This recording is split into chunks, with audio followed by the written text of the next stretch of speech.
Well, ever since Iron Man 3, Marvel Comics fans have been waiting to see the real Mandarin.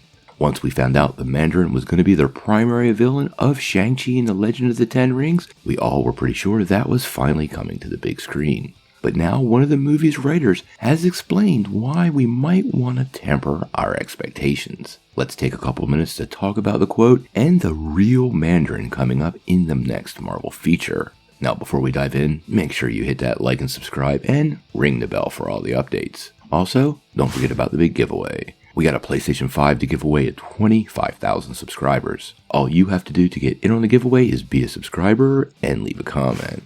And if you can, check out that Buy Me a Coffee link down below. It's a great way to support this channel with a tiny bit of pocket change, all by not creating any reoccurring obligation for yourself. We really appreciate it. Well, quite honestly, ever since the Mandarin was first teased in 2008's Iron Man, almost 13 years ago, fans have been eagerly anticipating the real Mandarin finally making his presence felt in the MCU. Most of us are pretty excited because it appears that's going to happen in Shang-Chi and the Legend of the Ten Rings. But Tony Leung's Wenwu may not be exactly the villain everybody's expecting. Now, it's been clear from the start that Marvel Studios is looking to move away from those really uncomfortable racial stereotypes that have plagued comic books for generations.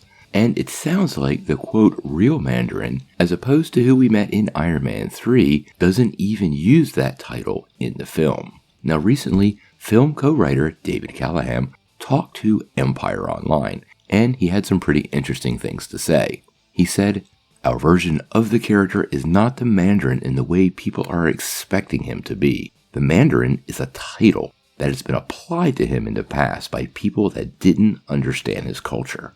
But he's a much deeper character than I think a lot of people would expect." Now, that point is restated by the director himself, Destin Daniel Cretton, who explains it was really important to take a much deeper dive into who the character of Wenwu is. He said, "It was, for me, part of the Shang-Chi comics that I personally really connected to.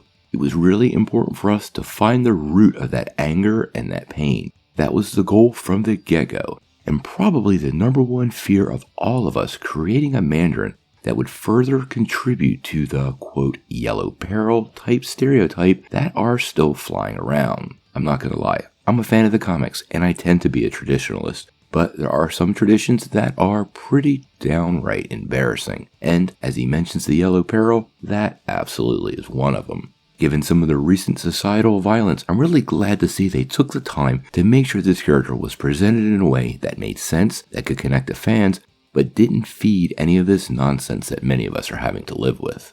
In any case, I'm very curious on what they're doing with the Mandarin.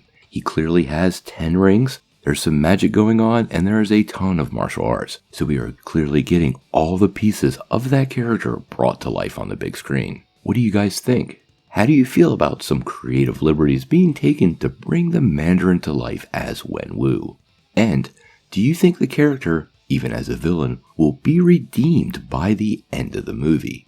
Quite honestly, I don't even think he dies by the end of the movie, but we'll have to wait and see. Sound off in the comments below. If you like this video, make sure you press like, click subscribe, and if you don't ring that bell, you're not getting any updates. Peace.